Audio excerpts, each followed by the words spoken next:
ये कौन सी तुम्हारी मोहब्बत है?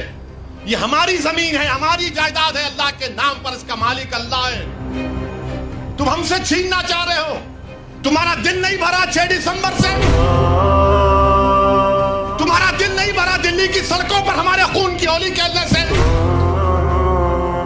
तुम्हारा दिल नहीं भरा हमारे बच्चों का एनकाउंटर करने से, तुम्हारा दिल नहीं भरा बुलडोजरों से हमारे घरों को तोड़ने से, तुम्हारा दिल नहीं भरा हमारे बच्चों के सरों से हिजाब खींचने से, तुम्हारा दिल नहीं भरा हमको इस मुल्क की शरीयत खत्म करने का कानून बनाया। अब तुम हमको हमारे वजूद को मिटाना चाहते हो। खुदा की कसम अपने वजूद को मिटने नहीं देंगे इंशाअल्लाह ताला। मेरे अजीज दोस्तों और बुजुर्गों, मेरी आपसे दबन गुजारिश है कि महाराष्ट्र के असेंबली इंतखाबात आने वाले हैं। मैं आपसे अपील कर रहा हूं, जो लोग वक्फ की जायदादों को बर्बाद करने आ रहे हैं, आप और हम मिलकर उनको इंशाअल्लाह बर्बाद कर देंगे सियासी तौर पर। मेरी आपसे अपील है कि मैं यकीनन कह रहा हूं कि इस महाराष्ट्र की विधानसभा में आपको इम्तियाज जलील को और मंजलिस के नुमाइंदों को भिजाना जरूरी है। तुम्हारी आवाज हो, अगर तुम्हारी आवाज नहीं होगी तो कौन आवाज उठाएगा? तुम नहीं देखते पार्लियामेंट में क्या हो रहा है? तुम नहीं देख रहे पार्लियामेंट में कौन पुकार रहा है दीवानों की तरह? क्या तुमको नजर नहीं आ रहा कि किसके कलेजे में, सीने में, किसकी आंख में आंसू है जो तड़प तड़प कर देख रहा है कि मेरे बर्बादी का कानून मेरे आंखों के सामने बनाया जा रहा है? कौन होगा तुम्हारी आवाज को? छोड़ो इन चीजों को। कभी अपनों को भी तो अपनाओ, कभी अपनों को तो समझो। जो तुम्हारे लिए दिनों रात मेहनत कर रहे हैं उनकी आवाज बनाकर भिजाओ। यकीनन हराना है इंशाअल्लाह ताला, इन लोगों को हराएंगे इंशाअल्लाह ताला। मगर हराने का मतलब यही नहीं है कि तुम अपनी आवाज का गला घोट दो। तुम अपनी आवाज का गला घोट कर कैसे दूसरों के सर पर ताज रख सकते हो, मुझे बताओ। यह तो नहीं हो सकता मेरे भाई। तो मेरी आपसे गुजारिश है कि इस बात पर भी आप गौर करिए। हम लड़ रहे हैं और लड़ते रहेंगे इंशाअल्लाह ताला।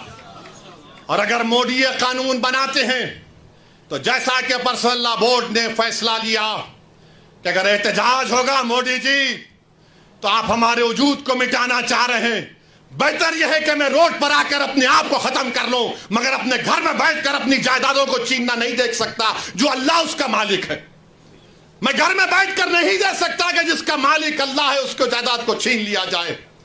यह हुकूमत की जिम्मेदारी होगी। आपको अगर कानून बनाना है तो रोजगार दो, कानून बनाना है तो महिलाओं को बचाओ। अरे कैसा हमारा मुल्क हो चुका है कि उज्जैन में बीच सड़क पर, फुटपाथ पर एक जालिम शैतान एक खातून की अस्मत रेजी कर रहा है। ये कैसा हमारा देश हो गया है? ये गांधी का मुल्क, ये आजाद का मुल्क, अंबेडकर का मुल्क, कि वो उसका वीडियो निकाल रहा है अस्मत रेजी का। ये कैसा हमारा वतन हो गया है? जब हमने अंग्रेजों से खंदा मिलाकर जलियांवाला बाग में अपनी जानों को दे दिया, हमने काला पानी की सजाएं हमारे हिंदू भाइयों के साथ काटी। आज एक अशरफ मुनियार को ट्रेन के डब्बे में पीटा जाता है तो कोई उफ नहीं बोलने तैयार। बचाना तो छोड़ो, कोई उफ बोलने के लिए तैयार नहीं है। याद रखो, जब आप अपनी लड़ाई नहीं लड़ेंगे कोई तुम्हारी लड़ाई नहीं लड़ेगा। तुम्हारी लड़ाई तुमको लड़ना पड़ेगा। तुम 70 साल से सोच सोच कर धोखा खा चुके हो कि कोई और हमारी लड़ाई लड़ेगा। नहीं मेरे भाई, तारीख में अगर नाम लिखा जाना है तो यह वक्त है अपनी लड़ाई लड़ने का। यही वक्त है अपने वोट से अपने नुमाइंदों को औरंगाबाद से भिजाने का। तो मेरी आप तमाम से गुजारिश है कि आप पर्सनल लॉ बोर्ड ने जो आपके सामने बात कही है, आप ज्वाइंट वर्किंग कमेटी को अपने एतराजात, अपना प्रोटेस्ट ईमेल और पोस्ट के जरिए भिजाइए। 15 सितंबर आखिरी तारीख है और अल्लाह से कसरत से दुआ करिए कि परवरदिगार तो हमको जिंदा रखकर ये नजारे मत दिखा कि हमारी जमीनें जिसका तू मालिक हमसे छीन ली जाए। अल्लाह से हम गिड़गिड़ा कर सरबसूद होए, से गिड़गिड़ा कर भीख मांगे। इत्तेहाद पैदा करिए। ये कानून ना देवबंदियों के मफाद में है, ना बरेलवियों के मफाद में है, ना अहले हदीस के मफाद में है, ना बोरी समाज के मफाद में है, ना अथना शरी शिया के मफाद में है, ना आगा खानी शियाओं के हक में है। किसी के हक में नहीं है। ये सिर्फ और सिर्फ मोदी जायदादों को छीनने के लिए कानून बना रहे हैं।